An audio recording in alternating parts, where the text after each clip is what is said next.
treatment industry, $50 billion industry with a 10% success rate, meaning 90% of people that go to treatment will fail. If you're using substances and you seek treatment for your substance use because you're drinking too much or your drinking is impacting your work or your family or whatever, success is abstinence. Success is no longer drinking. People often think somebody that's struggling in treatment, that that's a failure, right? Somebody's not attending a group, oh, they're failing. No, maybe that person's struggling. So, the treatment industry, $50 billion industry yearly, right? With a 10% success rate, meaning 90% of people that go to treatment will fail. Which to me is like crazy, right? Like, imagine you get on a plane, okay? And the pilot comes on, welcome everybody. We are heading to San Diego, California. The weather is 80 degrees out. It's going to be a good trip. There's a 10% chance that we actually make it there. People would be outraged. They'd be like, let me off of this fucking plane. But in this industry, we walk around and hold our head up high like we're doing something. Meanwhile, 90% of people are failing in treatment. Make that make sense. I think first we have to come back to what is success and what is failure, right? So we think about substance use and mental health and health in general and wellness and like what does that truly look like, right? And so this is such an interesting topic because so many people want to make it the black or white, right? Totally. Success versus failure, right? And like there's not a lot of gray in between. And so I come back to the concept of like what is success when it comes to engaging in treatment, right? And so if we talk about treatment, we'll talk about really like a broad spectrum, right? This could be, a mother postpartum struggling with depression and anxiety. We're reaching out for individual therapy, right? All the way up to somebody's having a first psychotic episode, right? And needs a really acute or high level of care, right? To be safe. And then you have everything kind of in between. Yeah, it's a broad range. Folks struggling with substances, right? Is again on a range. Yeah. And so I think the idea of success is something we really struggle with as an industry, right? Like just the concept of it, like what is true success? Many people, as you know, would say, well, if you're using substances and you seek treatment for your substance use because you're drinking too much or your drinking is impacting your work or your family or whatever, success is abstinence. Success is no longer drinking. Right. So I think most people look at it that way. Yeah. And not just most people, but even within our industry, right? That like, again, it's black or white. It's you're using, you're not using, right? You're drinking, you're not drinking. You have depression or you don't have depression, right? Like it's this very kind of black or white thinking. And that's how we're really kind of gauging the idea of success. And yet what we know, not only from our own like personal experiences and personal journeys, but professionally having done this for, I guess, collectively gone on almost 40 years together, which is crazy, is that success it's very individually defined. But yet the way that our industry is structured, it really struggles with letting the individual define what success looks like for themselves. Yeah, it's a difficult thing to really like understand and talk about because I think of like parents who have a son or daughter who is struggling with substance abuse, right? Maybe spiraling out of control, failing in college, failure to launch, doesn't have the job. And they're like, oh my gosh, I don't know what to do. We need to send them to treatment, right? And the goal there clearly for the parent is like, stop the substance abuse, get a job, like those things that their kid is failing with, to look at the treatment industry as a whole and be like, well, if I send my child to treatment and there's a 10% success rate, like why would I invest any money, time, energy into doing that? And I think that, the obvious answer to that is like desperation.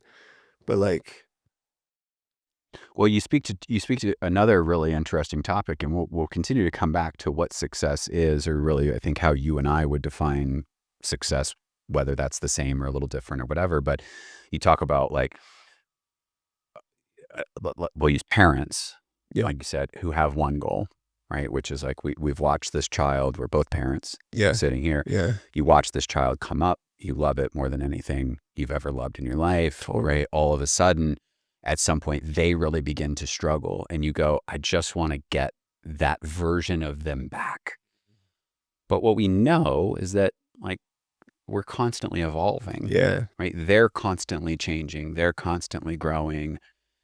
That version of them at 14 is not the version of them at 19. no, It won't be the version of them at 23 or 30 or 50.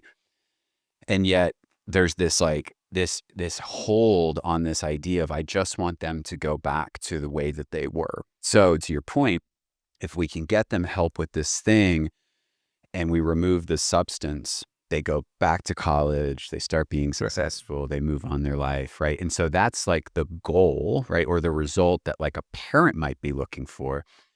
it's a bit unrealistic. Well, maybe, maybe not, right? Okay. Like, um, you can remove the substances and go back to college, and, Yeah, right? And yeah, never, yeah, ever use again, and right, all that. I just think like we have to broaden out. And also what I'm really speaking to is the idea that one person's goal for mhm, another person's life, yeah, that's a really difficult thing to do. So yeah, then how do we align, right? The goal of the individual who may be struggling, right? Like what do they want for themselves? And then how do we align with them in that to move forward? So we all kind of are on the same page. We're all working towards the same thing. yeah, Um, and to your idea of having realistic expectations, that it's never going to be, never is a strong word. Most likely, it's not going to be a linear journey of there's a problem, there's a solution, there's no longer the problem, right, right? There's probably going to be like a roller coaster ride a of bit, course. which comes back to the idea of how do we define success, that it may not be a one shot deal where someone just gets help, for what they're struggling with. And then like, it's just smooth sailing Right, moving forward. right, But I think like that idea of like, it's one thing if I have a goal for you in your life, but I'm not you, right? And you have your own desires and your own life and personality and characteristics and what you want for yourself. So it's like, how do I align with you, to ultimately move towards having like a clearly, set expectation or goal for all of us yeah. that's aligned. So it sounds like success as a concept is something that there's no cookie cutter one size fits all solution. Success is really determined and defined by the person who is entering treatment and maybe the surrounding parties, the loved ones, and getting aligned with kind of what those expectation and goals are. For sure. I mean, look, and I'm going to be curious to hear what your opinion on this is as well, right? So growing up, right, the goals that were set for me, Hmm. right, by right my parents were, right, be successful in high school, be a good athlete, get good grades, maybe get a scholarship to play sports at the next level collegiately, graduate college, get out of college, get a good job, right, get a partner, have a family, right? Like, okay, that was theirs. Yeah. But at some point, right, like we began to really misalign. Yeah. You wanted to be a rock star, you know. No, no. I mean, but it's so it's like how do we align to the goals and the aspirations and the inspirations of the people that are around us, right? Because I'm not in control of my daughter's life. I'm not in control of how she's going to end up or what she's going to be like or who she's going to be as she grows up. how do I, right, ask the next right question, figure out what motivates her, what interests her, right, Yeah. what her goals are, right? And then how do I support her in that? And it doesn't mean that I don't provide guardrails and structure, right? And some of the wisdom I've gained in the 41 years of my life, helping her learn along the way. But I'm never going to be able to control that Mm, person. I can't control anybody, right. right? I mean, I basically have control over my own like attitude, Yeah. and my actions, Sometimes. Sometimes. but I don't have control over anybody else, Yeah. right? And that's a really hard position to be in. So I don't know, like what were the expectations, people had of you growing up? Oh, brother. Bit different circumstances over here on this side, you know? I think the bar was set very low for me, you know? I think I remember my parents saying something along, and look, my parents loved me and probably had a ton of goals for me. But the one that I remember was if we can get them through life without going to prison, that's success, you know? And then I was like, eh, uh, See how I can shatter yeah, those let's dreams. shatter that dream right there. So, no, I don't remember having really any, like, personally having any goals growing up for myself, and there's not really any goals other than that I remember, like, my parents having. I'm sure that they did, and they instilled all these values and life lessons and morals and gave me all the tools to be successful in life. Um, I also, being kind of a shithead that I was, no longer am, but I was back then, you know, was like I looked at everything as like a challenge, you know? "Oh, this is what you want me to do? Imma do the opposite. Watch out, world, here I come," Yeah. you know? They're like, "Oh, we need you to, like, graduate high school." "Oh, I'm gonna get kicked out of high school and go to continuation school." They're like, "Alright, well, as long as he's not homeless." Having a loving family and a home to live in, I was like, "Cool, I'm gonna run away, hop on a train up to Sacramento, and hang out with homeless people." So it was, like, very different, but I do remember a time that my parents had reached out to a treatment center because they saw that I was kinda spiraling out of control.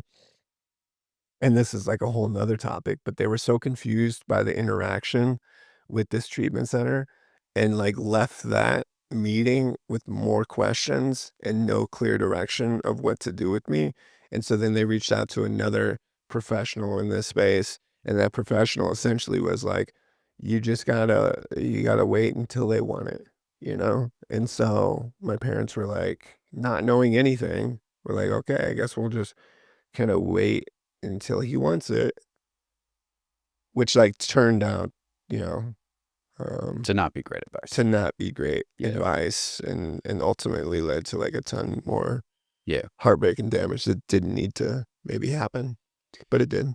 Yeah. And if we go back to like what is success in this space, I think that like success exists really on a spectrum and a continuum, right? Yeah. That success may be for one person that they stop drinking, but Yeah. they continue to use cannabis. But we look at the rest of their lives and we say, but they're going to school, they're Mhm. getting decent grades, relationships are pretty good, right? They're not flunking out, they're making it home for holidays, right? Like life is pretty good.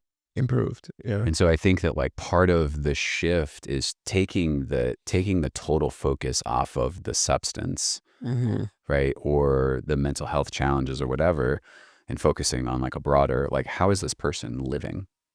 Right? How are their relationships? How are they handling day-to-day responsibilities? Are they taking care of themselves? Are they showing up in the ways that they need to? And it doesn't mean that cannabis in that example might not be getting in somebody's way of Yeah, living the life that they want, but we could absolutely look at that case and say that's absolute success, for sure. right? Yeah, Whereas a lot of people would tell you in the industry, yeah, like, that's not success. Like, right. they're not sober.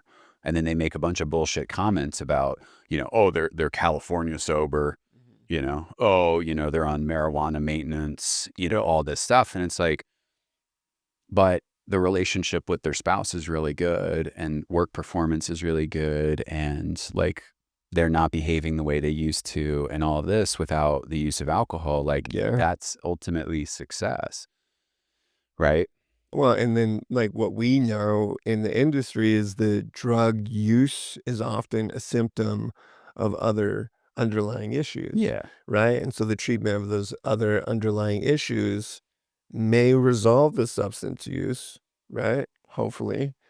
But the bigger hope is it resolves some of those other underlying issues. You know, oftentimes somebody doesn't come into treatment because they just started using heroin, got strung out, and needed to detox, and then they're on their way, and then they're back to normal.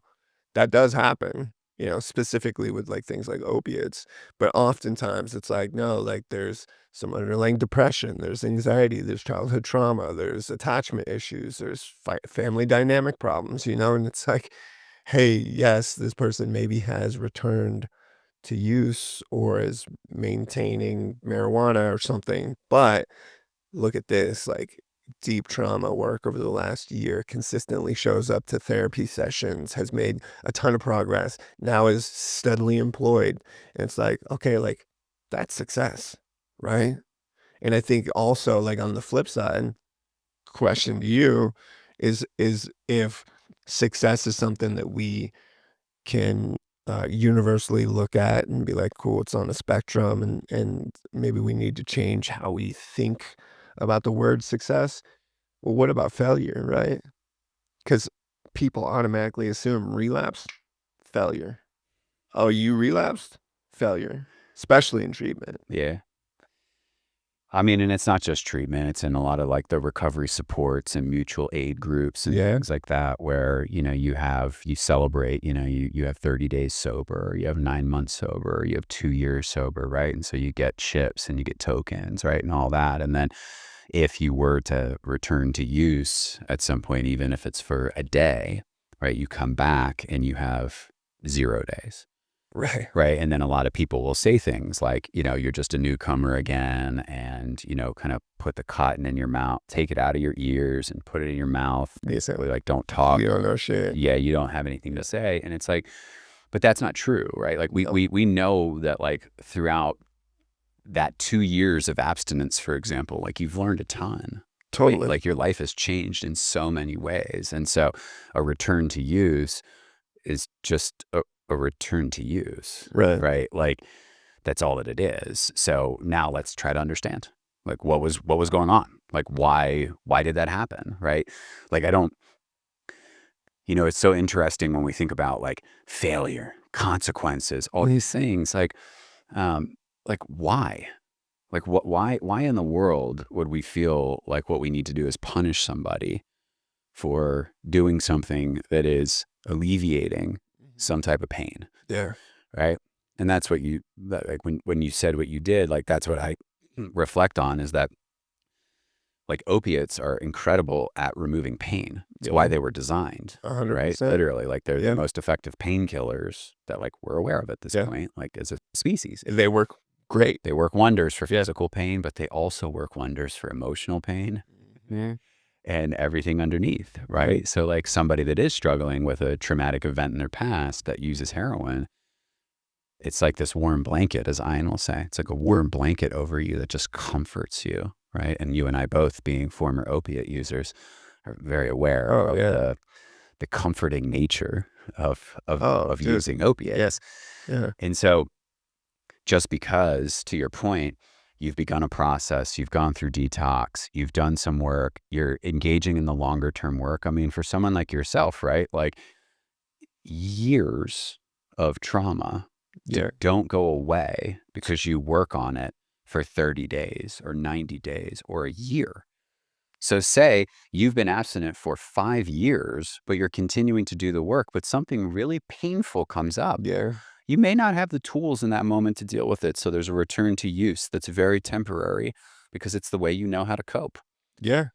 Then that stops. You continue the work, right? So it's like success, failure, they're almost words that like we should almost get rid of in so many ways, even though we do have to quantify, right? Like we do have to say, well, like we do have good outcomes and things like this.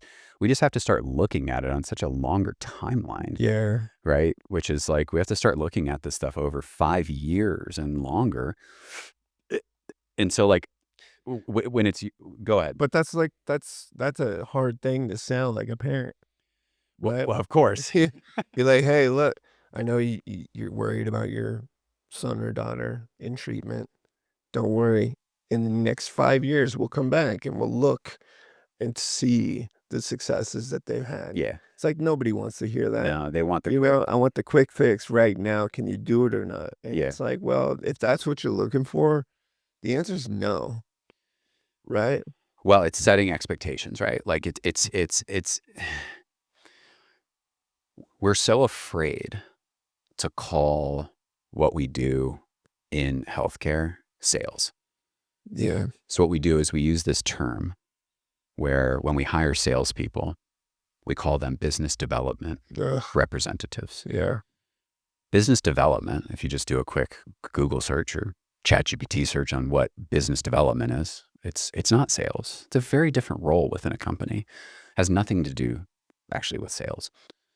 But we're so afraid to call it sales. Yeah. But what we're doing is we are selling a service, right? 100%. Like we're in the service Yeah. business. Like we have a service, people 100%. need our service, right? We provide a service. And so it comes back to then like, how do you actually sell that to somebody, right? Because we need to be able to inspire somebody and provide some hope and some understanding that not only do we see the problem that you're bringing to us, that we understand the problem, that there is a solution. However, that solution is it's going to take Yeah. time and it's Yeah. going to occur over time. And setting that expectation and having an honest dialogue just comes for me like from a place of integrity, saying like, we could train people, and there are a lot of folks in our industry that, again, they're trained to simply sell hope Yeah. entirely, Yeah. right? Yeah. And they'll use like bullshit metrics to then kind of back that up, right? Like a bullshit metric is treatment completion, Yeah. right? So the example, right, is like we have a beautiful 40-acre former yoga and wellness retreat up in the mountains, gorgeous views. So nice. I mean, locally Serene. sourced food and natural light and Peaceful. freaks and animals and Yeah. deer walking across and all this stuff.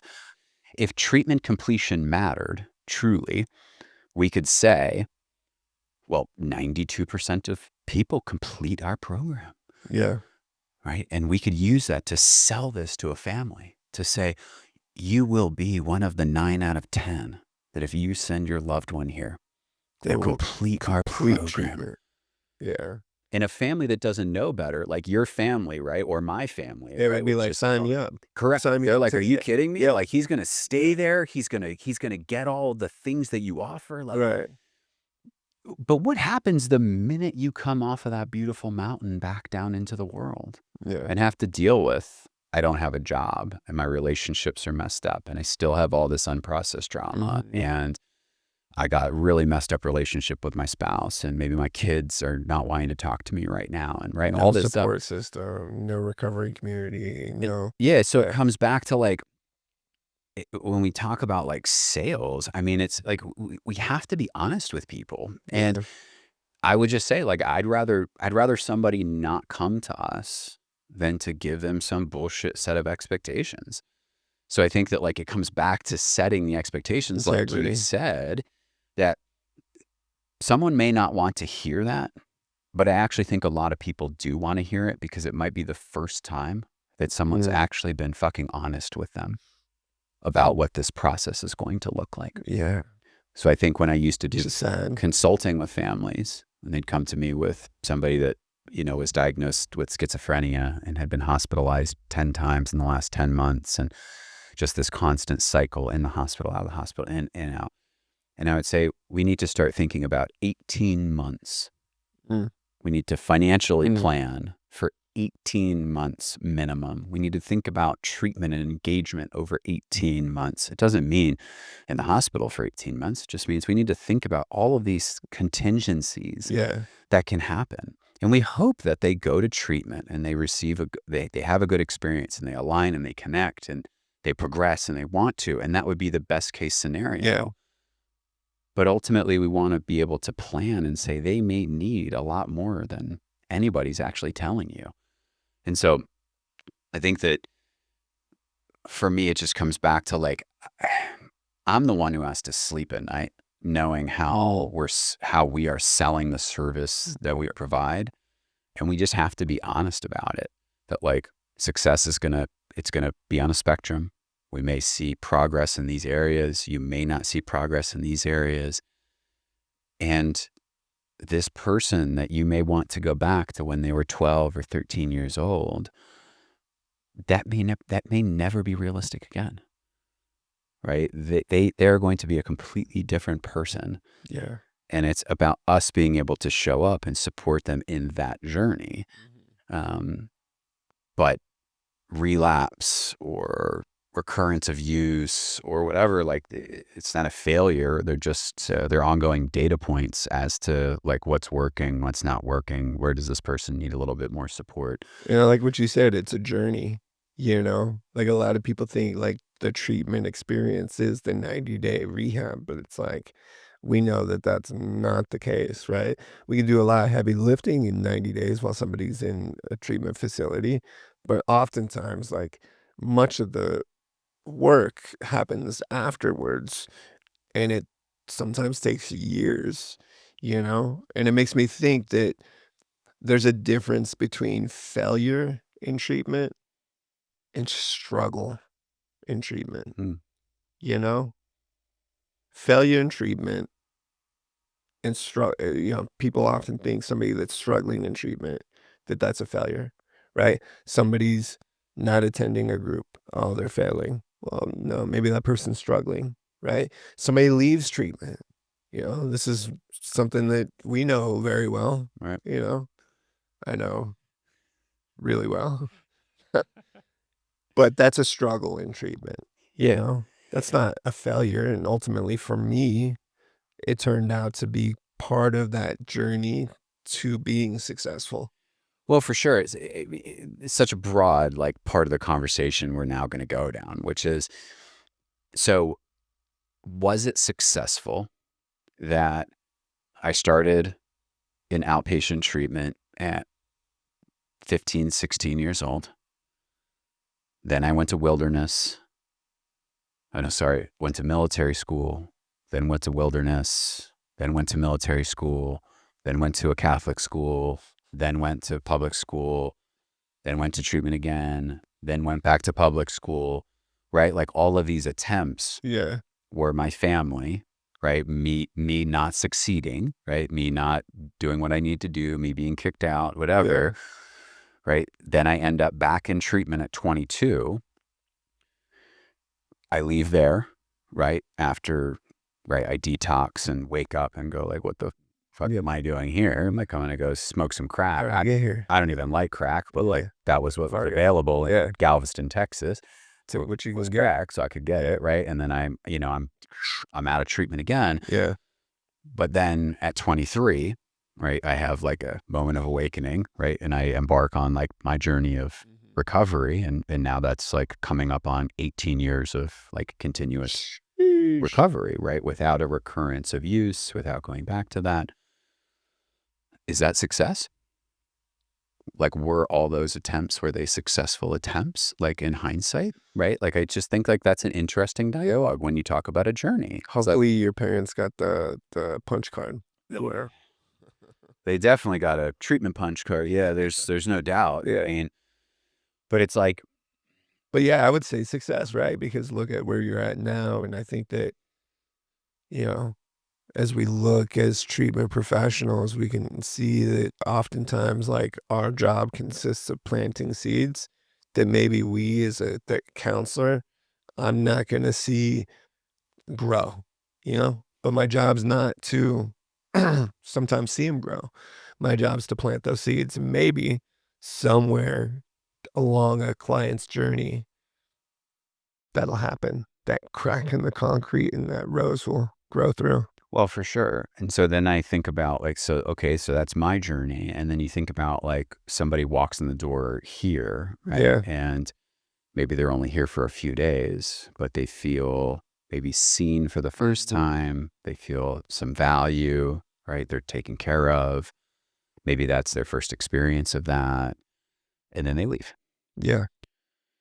right?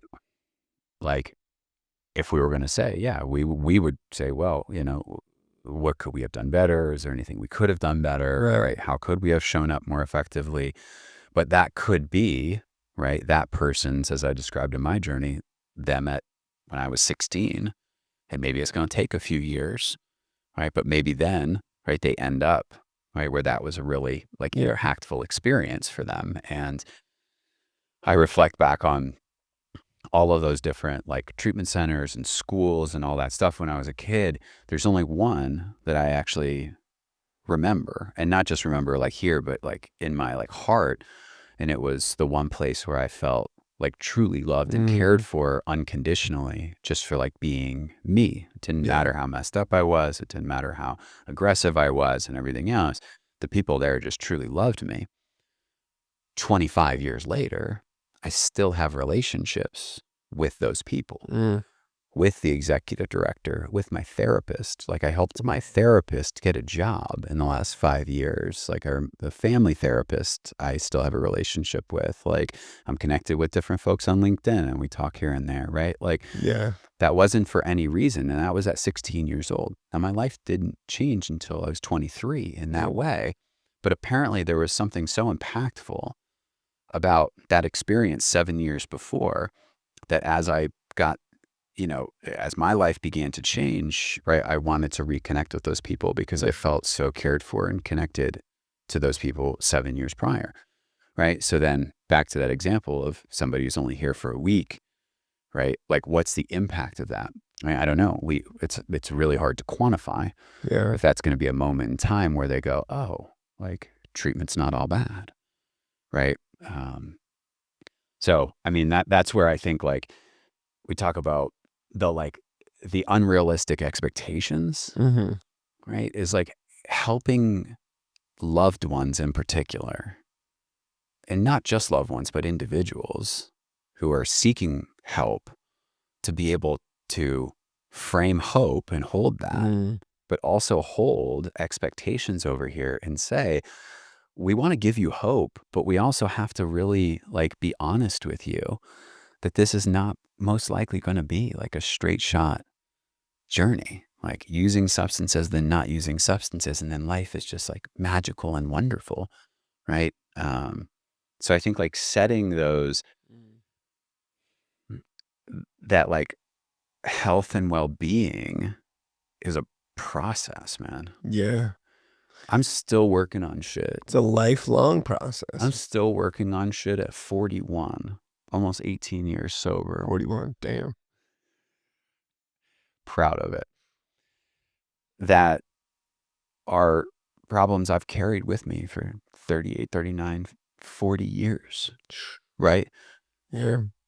So like I couldn't sit here and be like, oh yeah, like I got sober and like everything was amazing. It's just like, dude, there's been so many struggles along the way. The only thing that I've actually done perfectly is not return to use. Yeah. In every other way, I've had failures. So like, how do you set those expectations that there's never going to be this like A to B journey of recovery? It's going to be A to Z, and there's going to be a lot of ups and downs in between. Yeah. It's not black and white, man. It's not. There's no clear cut path. There's no like success as a concept. I feel like is it's unsustainable. Well, unless you start to look at long term. Right. If we Right. start to look at long term and we disconnect success from substance, Yeah. for example, if we're just talking about substance use, we have to disconnect the two, right? So like Yeah. we talk about like social determinants of health, Right. fancy way of saying everything else in your life. Yeah. All the other things. Legal, your kids, your health, like your physical health, your employment, your housing, happiness, right? All of your those, food. all of Yeah. those things, once we collectively as society start to say like that is what's important, it's really not about if someone uses cannabis or alcohol or heroin, Crack. crack. Yeah, I know. I Yeah. used it like Jeez. enough to count on one hand. But like once we disconnect those two things, right, it starts to then I think make the process of evaluating somebody's health and wellness, like from a professional perspective, so much simpler. And as a family member, right, because we keep coming back to that, again, how are their relationships? How is their academic or, vocational, work? How are they showing up for their kids? How are they showing up for a partner? How is their physical health, right? Are they exercising? Are they taking care of like if we look at all of that, then like what is it in us that's saying, well, just because they continue to have a glass of wine every month, something's not right. Right. Right. Right. Look at the rest of the life. So I think like we've got to disconnect success from symptom, right? Like it's okay to fall back into having anxiety. But if anxiety was preventing you from getting out of the house, but now you're out of the house and all of these things, then then a little bout of anxiety here and there, that's okay. That's the human experience, Yeah. Like, You're supposed to be anxious sometimes. well, correct. There's a purpose for it. Yeah. Yeah. Like literally it's in our brain for a reason. Yeah. Yeah. That makes me think though, however, if like we as a treatment industry, I feel like there's probably some fear around coming out and saying a lot of this publicly and openly as like a, oh no, like if we stop telling people we can treat substance abuse with the goal of abstinence, then maybe people will stop coming to treatment, you know? If we stop selling this dream or this narrative of what success is, then maybe like our industry crumbles and falls apart. So let's not.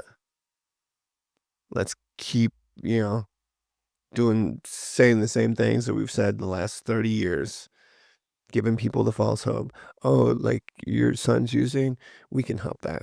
We can stop that, you know? And that is the dream that a lot of this industry sells, you know?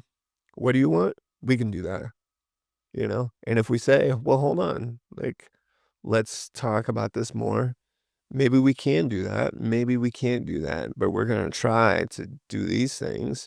You know, maybe that pushes potential customers, talking as a business whole, the industry. I think there's some fear around starting to change some of these narratives and specifically how we publicly and openly talk about treatment, success, failures, right? We all know the 10% success rate, right? But we don't talk about that on podcasts. People aren't out there like on their website for their treatment program being like, "Hey, 10% right here, baby."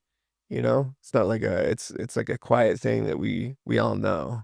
But Well, but again, that like when we reference that 10% success rate, it's people talking about abstinence from the substance at like a period of time, right? So 90 days, right? 10% of people are, abstinent from the substances they came in with, for example. And so again, sure, if that's the metric that we want to look at, yeah, like we're not doing too well, but I'm not sure that that's how we should be measuring, right? As we talked about. correct. Yeah. So I think that people are afraid that if we teach people to sell our services in a really honest and transparent way, then we may lose business. I tend to think you'll actually gain more business because even if that family, for example, were to choose somewhere else that's going to have a bit more of like a high pressure sales tactic or something really oriented around, using kind of bullshit measures Yeah. to sell the idea of hope and make somebody really trust in that. If that person is not successful as they've defined it, right? No more use, then they're probably going to remember that conversation and go, huh, I remember somebody told us that this is probably not going to be A to B. It's Right. probably going to be ups and downs. Yeah. Right. And somebody tried to tell me that like, here's how we look at setting expectations. Maybe I should call them. Yeah. Right. Yeah. And have another conversation. Yeah. Right. And just try to learn more about really what that process looks like. So I actually think that we'd get more business Yeah. by doing that because we'd be actually informing our consumers. Well, like we would get more business, but a lot of places out there lose a lot of business. Part of it goes back also to how many times what we've done is we've brought our own personal journeys and we've professionalized them. Yeah. The example of that is my journey has been very focused on abstinence. Yeah. That was my journey, right? That is what I needed. That's what I connected with, was like, get rid of the substances, deal with the underlying issues, don't go back to the substances, right? A mutual support community that believed in that. Yeah. Still a part of that. A lot of what's happened is then somebody like me would bring that in and go, we're going to create a business this way. Yeah. Because that's what worked. Yeah. But that's what worked For you. for me. Yeah. Like that didn't work for you, and it hasn't worked for millions of other people. Correct. Even though those millions of other people have found their path in Right. health and wellness Right. in some other way. So then we create a business where our idea is based on our own personal experience, which is you have to come in and be abstinent, go to that specific mutual support group, attend everything. And if you don't, right, there's a problem with you. Yeah. Instead of stepping back and going like, what does Roman need? Roman's just going to need something different than Chris needs. Yeah. And how can we as a company align to that? So I think what happens is then the people that are like selling the idea of hope and recovery in that way that you're describing is because that was like their journey. Totally. So they've just defined Totally. health and wellness in a way that resonates with them and maybe a couple of the people at the top of the company. And then like, that's what we have to do. If they come in and they do these things, their life will change. Yeah. And it's like, maybe, Yeah. like for some people, but not for a lot.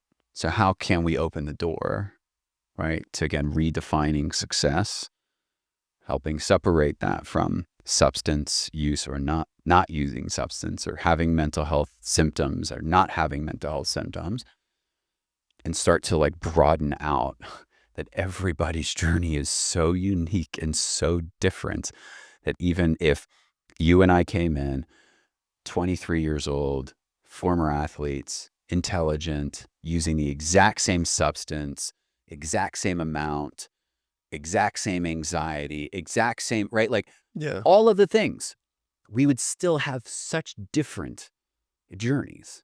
Yeah. Because, correct, because we're different people. Right. Doesn't matter if we're like dealing with it the same way, So, yeah, I mean, so I just don't think that there's like, when you start asking the question or framing, like we have a 90% failure rate, there's some truth in that, depending on how we define success. The difficult thing is like, how do we look at redefining a system of care that is either abstinent or not abstinent, symptom-free or symptoms, right?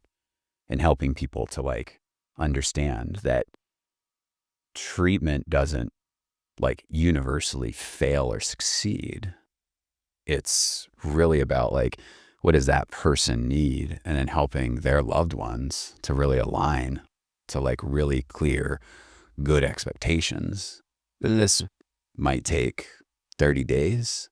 It might take 5 years. Yeah. In my case, my first treatment experience, it was 7 years between my first treatment experience and sobriety, right? Yeah.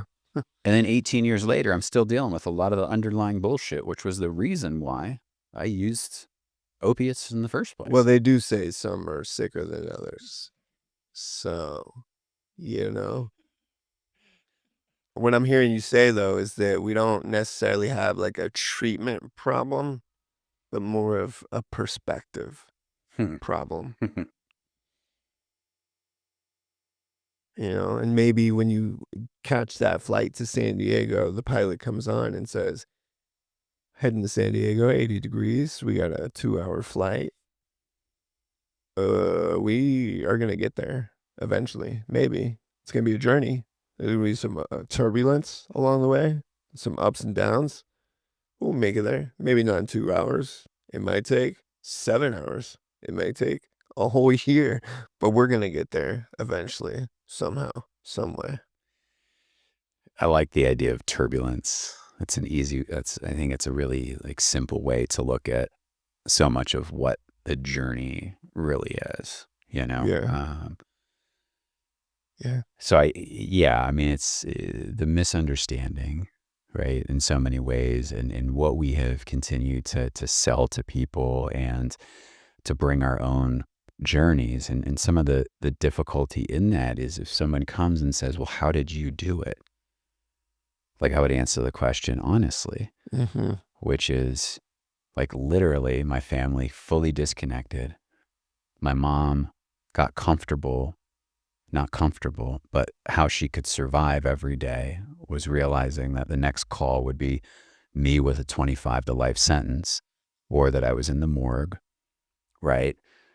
And they had to like fully disconnect and say, like, we love you, but like, you got to do this on your own, right? And then, yeah, like I stumble into a room of people who suffer like me and begged for help. And, right, it was not a straight journey. There were months of recurrence and all this stuff. But if someone asks me, it's like, that was my journey, but that is not what I would suggest Correct. to families, meaning that whoever you are and your situation is going to be so unique. Yeah. And I know your journey has been like very unique in that, as everyone's has. We can't just look at health and wellness. If we broaden out even further, like somebody going on a diet, they may go on a diet and be off a diet, on the diet, off the diet, high cholesterol, low cholesterol, back to high cholesterol, back up, little heart ticker issue, no heart, right? Like, I mean, like it's a constant process in anything that we do as it relates to our health and wellness. So like our ability to continue helping to not only have these conversations, but to inform people, like you said, that this is going to be a bit of a turbulent journey. Yeah. We're all on the plane. We all want to go to the same destination. We just have to align to what that destination is going to look like and be a little bit ready for some turbulence along the way. 100%. There may be some kicking and screaming along the way. Yeah. There may be some heartbreak, some long conversations. Someone might go missing for a while. You know, you might not know where they're at. But we can get there. Yeah. I mean, look, recovery is possible, right? Like we're two We can examples. get there. We're two examples sitting here now of people that could be used in like a textbook in many ways, very different backgrounds, Yes. ending up in very similar places, saying those are the hopeless ones. Yeah. Like they will not get it, right? Like their I journey. hit every benchmark of every statistic that I qualified for. Yeah. I hit. Correct. And yeah, like still here I am. And it was because for me personally, there was somebody that was like, hey man, like maybe your idea of what failure is wrong. And maybe your thoughts on what success are not correct entirely. And like, let's sit down and redefine those. That's And it. it's like, Let's redefine success. Let's redefine failure. Let's continue to open the dialogue and have the conversations. Like that is absolutely where it is. And then we can stay out of these bullshit statistics and metrics of 90% fail, 10% succeed, you know, and helping people to really understand that success and failure, it's like that they are very different ideas than what we have been sold as a society. That's it. Love being here with you. Likewise. Appreciate you. You too. Hard truth Real conversations and sparks of possibility. in a world that's a little Broken-ish. Like, comment, subscribe. See you next week. Here we go. All right. Love you. Love you too, man. Peace.